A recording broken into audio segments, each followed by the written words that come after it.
She worked at Standard Chartered Bank as a bank teller. And I thought that was amazing because my mom has a job and she works in a bank and it's an important job.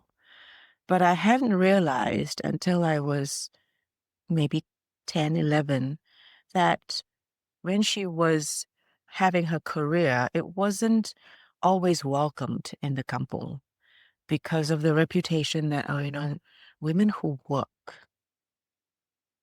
that's just maybe a step above the Perempuan Joget.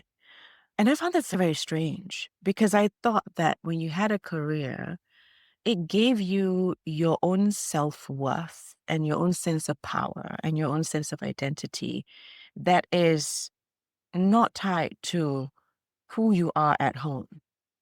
I thought that was very empowering. So I found that very strange when there was this undercurrent of, where does she have to work? If you were well enough, if your family is well to do enough, probably didn't have to work. So it was that sort of connotation that I grew up finding myself trying to figure that out. Not all of the kampong felt that way. My grandparents did not feel like girls should be the ones that had to look after the household. So they sent my mom and her adopted siblings, whether brothers or sisters and their biological children, the same to school. They would study as high as they could, and then they would get jobs. And it was just normal. There was no distinction between, if, oh, you're a girl, you should be in the kitchen anyway, not just at home, but equal place at the table at the workplace. So thanks to my grandparents for being progressive in the 1950s, I believe.